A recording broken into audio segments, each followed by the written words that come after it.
नमस्कार, स्वागत है आपका। मैं हूं पुनीत पाठक। आप देख रहे हैं आपकी बात। हमारी आज की खास पेशकश है बजट सत्र किसके नाम।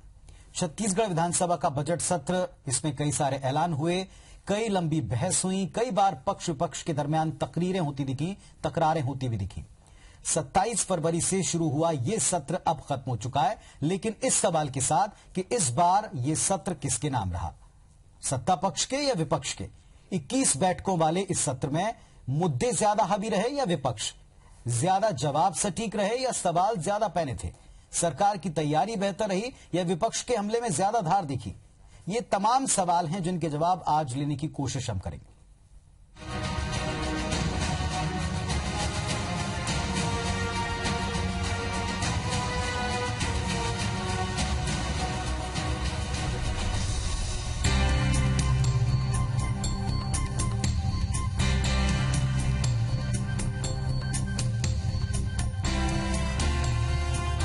लंबे उतार चढ़ाव,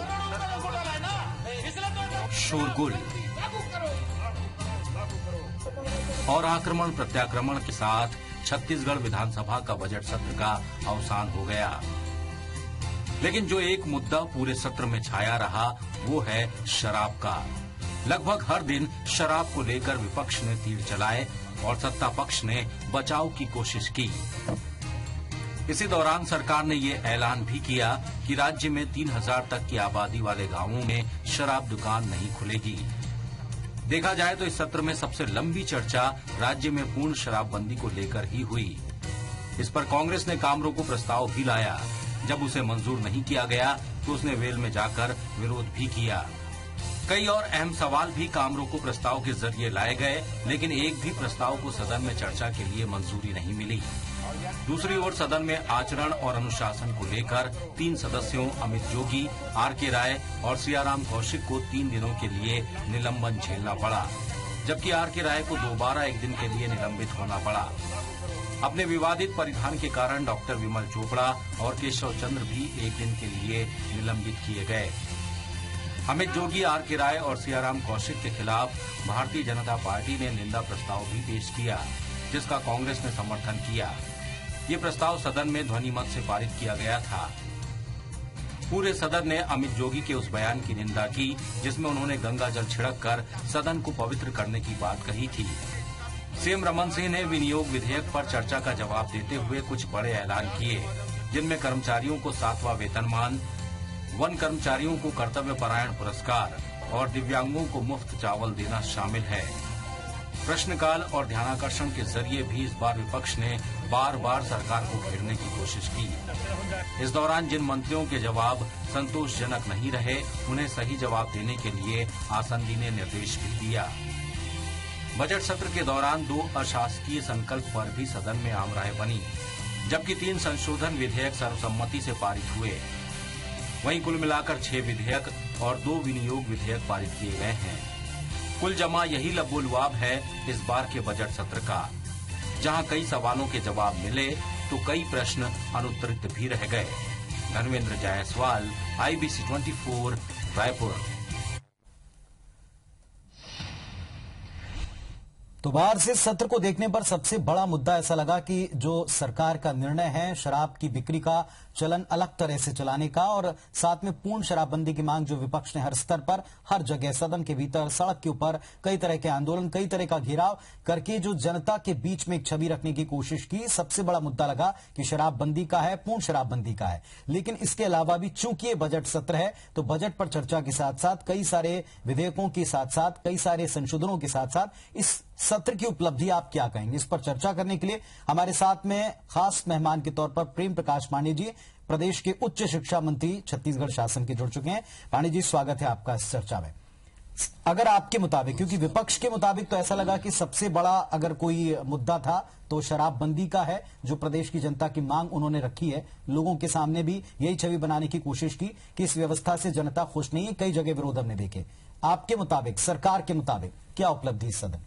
देखिए, ये बजट सत्र है और बजट सत्र सामान्य तौर पे आम जनता के हितों के लिए जो सरकार सोचती है, बजट सत्र जैसा नाम है वैसे ही आय व्यय का वहां पर हम एक तो खाका रखते हैं, हम प्रदेश की अपनी आर्थिक स्थिति रखते हैं कि देश दुनिया में जो हमारा विकास दर कैसा है, देश के विकास दर के साथ कैसा है, हमारी औद्योगिक प्रगति कैसी हो रही है, हमारे प्राइमरी सेक्टर कृषि में कैसी प्रगति है, हमारे सेकेंडरी जो है उसमें कैसा है, टर्सरी सर्विस सेक्टर में कैसा है। और इस हिसाब से हम लोग कई जो है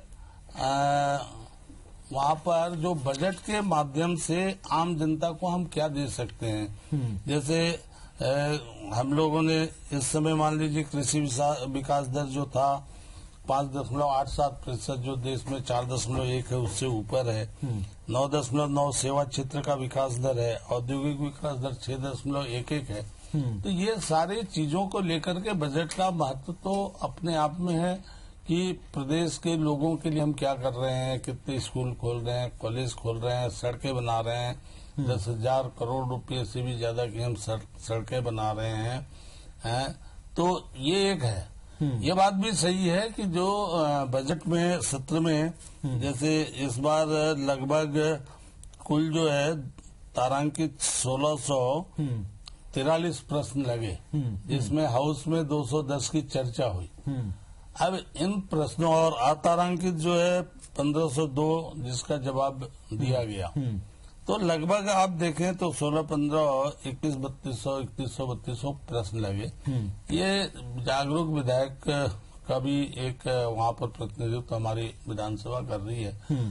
प्रश्नों का मैं ऐसा मानता हूँ सिर्फ सदस्यों का ही नहीं बल्कि सरकार में अगर देखा जाए तो सरकार के लिए भी प्रश्न बड़े सहायक होते हैं। ठीक है राम, बहुत सारी जगहों की जानकारी हम लोग चाह करके भी कितना भी नीचे तक जाते हैं तो आती है, आम जनता से आती है, जनप्रतिनिधियों के माध्यम से आती है। लेकिन उसके बावजूद भी जब ये प्रश्न लगते हैं तो प्रश्नों के लगने से बहुत से जो सामान्य प्रक्रिया से होने वाले कार्य है रुके हुए वो कार्य हो जाते हैं जो जनहित के कार्य है। जी, तो मैं समझता हूँ कि ये बजट सत्र जनता का सत्र है। सरकार और विपक्ष से तो चलता रहेगा और सरकार चलिए जो बात लेकिन सरकार जो है विपक्ष को भी एक मानती है कि सदन का एक हिस्सा है और वो भी कहीं न कहीं हमारे कार्यों को सचेत करना उसका जो जवाबदारी है उस जवाबदारी को करती है। इसलिए कोई हार जीत की लड़ाई नहीं है यहाँ पर। नहीं, मैं उस मांग की बात कर रहा था पांडे जी, मैं उस मांग की बात कर रहा था जो जनता की तरफ से अब की बार विपक्ष ने पुरजोर तरीके से सदन के भीतर सड़क के ऊपर तमाम विरोध बहुत सारी मांग है जी, जिसमें एक शराबबंदी एक बड़ा मुद्दा दिखाई पड़ा। चलिए हमारे साथ जहाँ तक दिया है दिव्यांगों को जो सुविधाएं दी है ये एक बड़ी चीज है।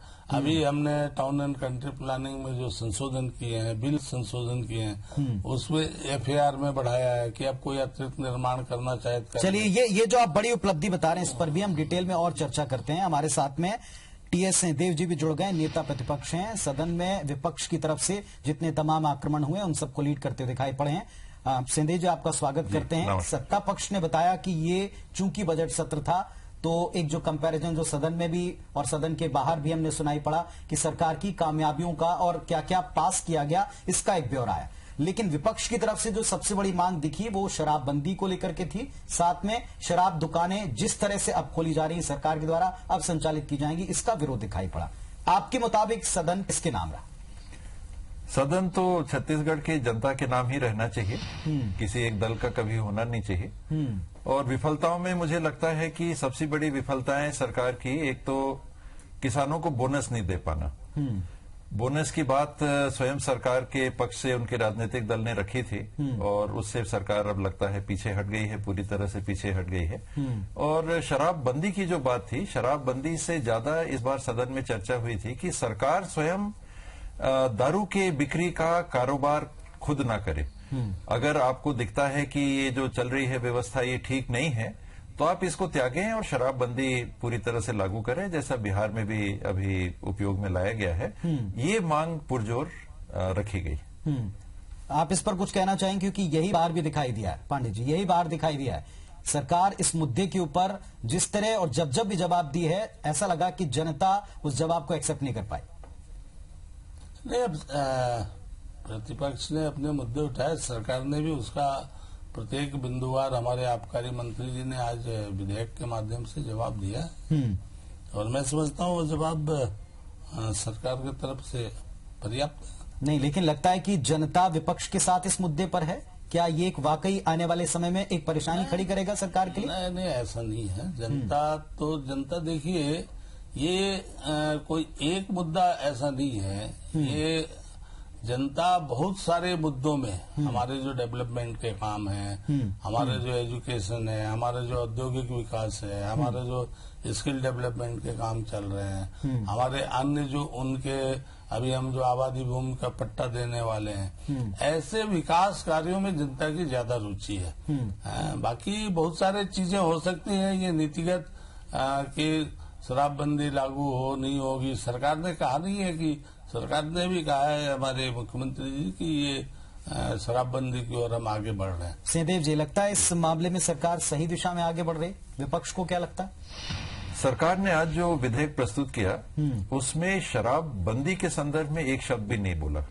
यदि उसमें कोई उल्लेख आता कि नहीं, ये हमारा कदम शराब बंदी की ओर लिया जाने वाली प्रक्रिया का एक हिस्सा है और हम क्रमबद्ध तरीके से एक रोड मैप सरकार सामने रख देती है, उसके पास अवसर था कि हर साल हम 10%, 20%, 25%, 30% शराबबंदी कम करेंगे और जो परिस्थितियां हैं एकाएक बंद हमारे को करने में अगर कोई दिक्कत है तो शराबबंदी के प्रति हम ऐसी संकल्प हमारा है कि हम 2 साल के अंदर, 3 साल के अंदर पूर्ण शराबबंदी कर देंगे। हालांकि बिहार ने एक झटके में उसको किया, कई लोगों को ये लगता था कि संभव नहीं होगा, लेकिन एक उदाहरण था हमारे पास। आपकी मंशा, सरकार की मंशा इसमें सामने नहीं आई और विधेयक में भी सरकार ने जो बात रखी है केवल आमदनी सुरक्षित रखने की।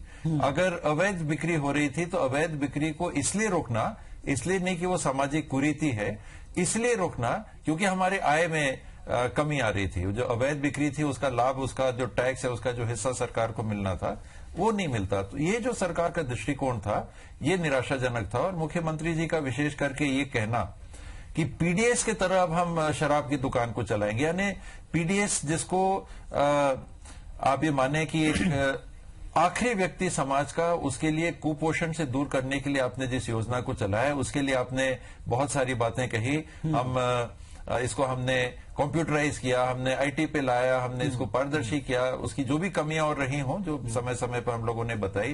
अपने 71 लाख राशन कार्ड बना दिए, फिर अब 78 लाख पे आ गए। ये बीच में 13 लाख राशन कार्ड यानी 130 करोड़ रुपया प्रति महीना, जो 1560 करोड़ रुपए एक साल का दुरुपयोग हुआ पैसे का, ये अपनी जगह है। लेकिन पीडीएस का काम एक पुनीत काम कहा जा सकता है।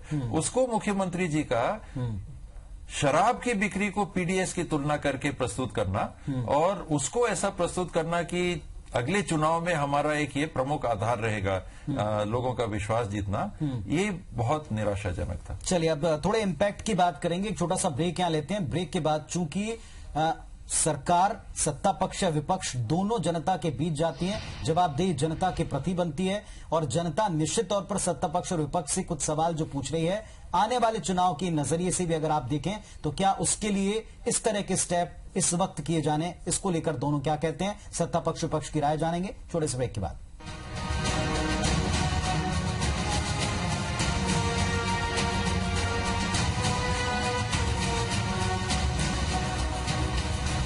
तो बजट सत्र का अवसान हो गया, लेकिन सत्ता पक्ष और विपक्ष के बीच में जितने भी सवाल या जितनी भी बहस हुई उनका एक बड़ा आधार शराबबंदी और शराब बिक्री की नई व्यवस्था बाहर दिखाई सुनाई पड़ी। इसके अलावा भी कुछ अहम निर्णय थे जिनके बारे में हमने चर्चा की है।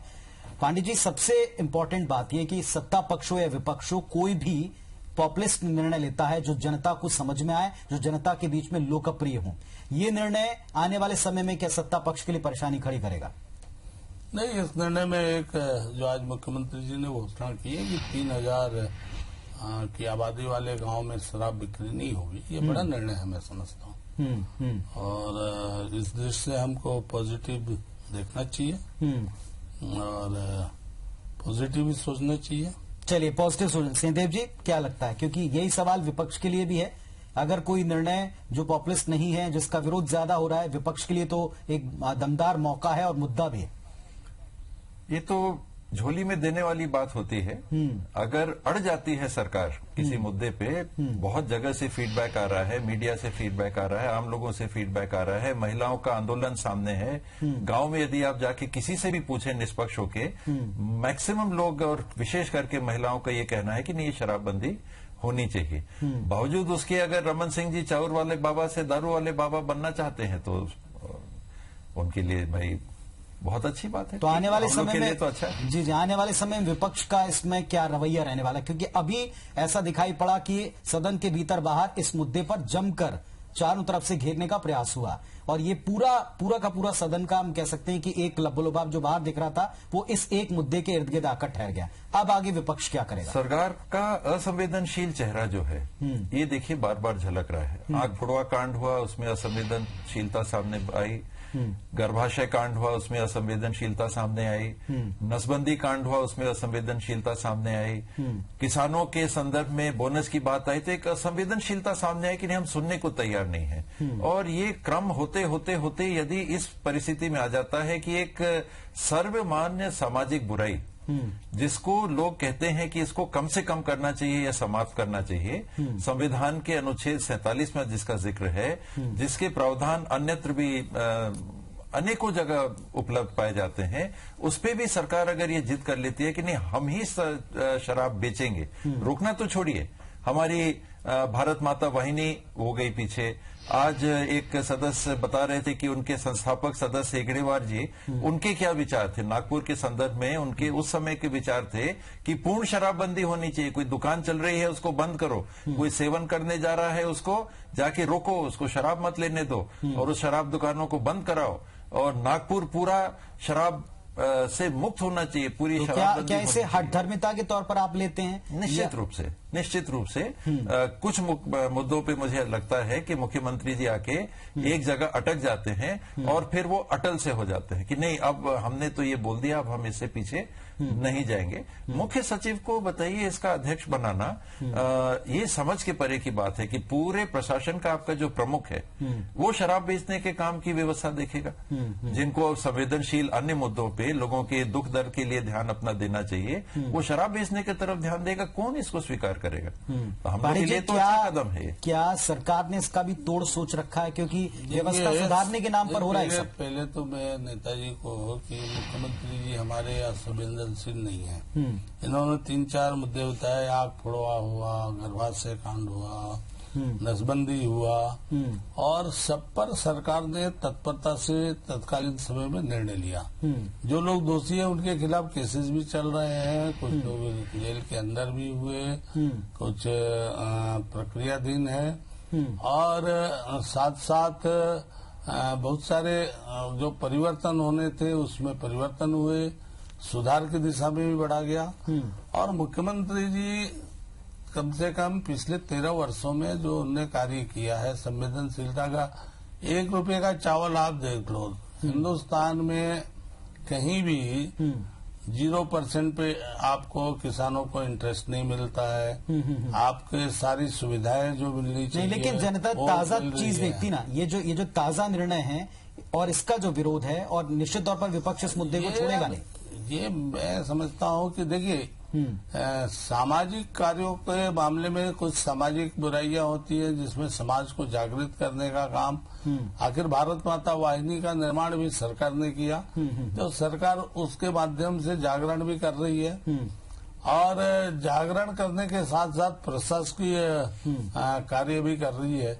मुझे लगता है चीफ सेक्रेटरी को इसलिए अध्यक्ष बनाया गया कि वहाँ पे अगर एक सर्वशक्तिमान व्यक्ति बैठेगा तो बहुत सारी जो कमियां होगी ठीक है उसको दूर करने में अपने आपके विभाग से जुड़ी जी आपके विभाग से जुड़ी भी एक बात, यूनिवर्सिटी, उसका फर्जीवाड़ा, उसकी मार्कशीट, ये सब भी सदन में गूंजा है।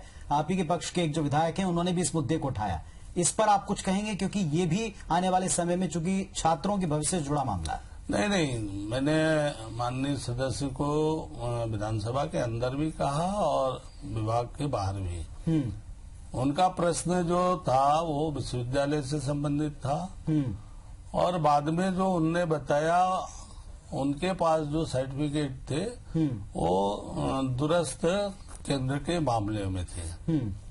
और माननीय सदस्य को भी मैंने बताया ऐसा कोई फर्जीवाड़ा नहीं है वहाँ। उसको सारे विषयों की मान्यता है, समय समय पे मान्यता है। मान्यता के बाद ही सब्जेक्ट चले हैं। ये कई लेकिन कुछ दस्तावेज सामने आए हैं, कुछ दस्तावेजों को सामने रखकर बात की गई। क्या कोई जांच हुई है इसकी, या आप करवाएंगे? क्योंकि विभाग का भी हमारे पास 25 तारीख को एक शिकायत हुई है जिसमें 2 मार्कशीट दी गई है कि इनको उस समय मान्यता नहीं थी। एक का तो मान्यता है और एक का तो जनवरी टू, चूंकि सेशन में क्या दिख रहा है तो वो अभी 25 को आया, उसकी हम जांच करा लेंगे। ठीक है। लेकिन ऐसी कोई शिकायत नहीं है। हमारे यहाँ विश्वविद्यालयों में भी और कई महाविद्यालयों में भी प्रचलन रहता है कि क्लासेस चालू हो जाती है, लेकिन ऑर्डिनेंस के बाद वो डिग्री देने की, डिग्री जो है वो ऑर्डिनेंस के बाद होता है। सिंहदेव जी, कुछ सीएजी ने भी अपनी रिपोर्ट में कुछ आपत्तियां की हैं, कुछ सवाल उठाए, इस पर भी कुछ कहेंगे? जी, एक माननीय मंत्री जी के संदर्भ की भी बात जो आपने कॉलेजेस की, यूनिवर्सिटीज की उठाई, मैं कहना चाहूंगा कि हालांकि मैं मानता हूं कि मंत्रियों में एक ये मंत्री हमारे ऐसे हैं माननीय प्रेम प्रकाश जी, जिनके सामने यदि कोई बात आती है तो कम मंत्री हैं जो उसको स्वीकार करके, अगर कोई कमी सामने लाई जाए तो स्वीकार करके कार्रवाई करने में देरी नहीं करते। किंतु कमियां हैं, इसमें कोई दो बात नहीं है। कुशाभाऊ ठाकरे विश्वविद्यालय के संदर्भ में एक आध बात आई, ऐसे हो सकता है तुलनात्मक बात छोटी लगे, लेकिन यदि इस प्रकार की बातों को सामने लाया जाता है कि एक बच्ची जो कि एब्सेंट थी, उस दिन जिस दिन एब्सेंट थी उस दिन उनको मार्क्स देके पास करा दिया गया, वो रिजल्ट ऑनलाइन आ जाता है, फिर उसका बाद में सुधार किया जाता है, तो अगर लिपिकीय त्रुटि भी मान ली जाए तो ऐसी बातें पूरी व्यवस्था के ऊपर क्वेश्चन मार्क लगा देती हैं और चर्चाएं फिर बढ़ जाती हैं। ये देखिए, ये विश्वविद्यालय के डे टू डे रूटीन काम का है। जैसे आप कुशाभाऊ की बात कर रहे हैं, मेरी जानकारी में कुशाभाऊ के एक छात्र जो है फेल था, उसको अगले क्लास में बिठा दिए पास करके, फिर बाद में वो पास का लेके आया। मैं उसी के कागज में देख के बोल दिया कि भाई तेरे को इतना नंबर मिलना चाहिए, फेल होना चाहिए। तो नहीं, लेकिन कुछ जो आपत्तियां हैं, अगर आप इतना भी कहते हैं कि आप जांच कराएंगे तो शायद इसमें हम लोगों की नजर में बात आती है, उसको हम लोग कार्रवाई करते हैं, पहली बात। दूसरी बात, एकदम ऐसा विश्वविद्यालय में फर्जी डिग्री दी, इरेगुलरिटीज की बात हो सकती है कि कहीं कहीं इरेगुलरिटीज है, और ऐसी irregularities day to day working में आती है। हमारे पास जो बातें आती है उसका हम लोग तुरंत निराकरण करते हैं, नियामक आयोग के पास जाती है, वो निराकरण करते हैं। ये संस्था बनी हुई है, और विश्वविद्यालय चूंकि इतना बड़ा रहता है, उसके इतने परीक्षा अभी तक भी कोई शिकायत नहीं है, विभाग के पास में कोई शिकायत नहीं है। मैंने बताया ना कि विधानसभा में चर्चा के बाद 25 तारीख को एक शिकायत आई है जिसमें 2 छात्रों के मार्कशीट लगे हुए हैं। ठीक है, तो उसको हमने कहा इसको देखो क्या है, खत्म बात। चलिए ठीक है।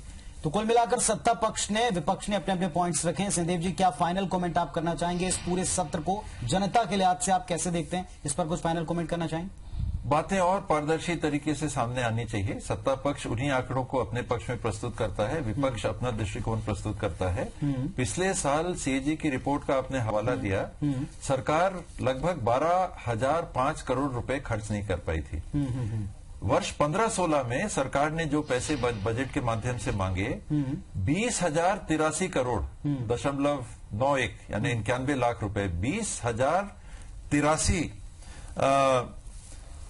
करोड़ रुपए सरकार खर्च नहीं कर पाई। तो ये बजट के अनुदान और बजट की स्वीकृति के ऊपर ही सरकार की कार्य प्रणाली पे एक बहुत बड़ा प्रश्न चिन्ह लग जाता है। और फिर आपने अचीव क्या किया? आपकी जीएसडीपी जो राज्य का विकास दर है वो 6.4 पे आ गया, जो नेशनल एवरेज है हमारे विकास दर का, उससे भी नीचे पिछले वर्ष आ गया 6.4 पे।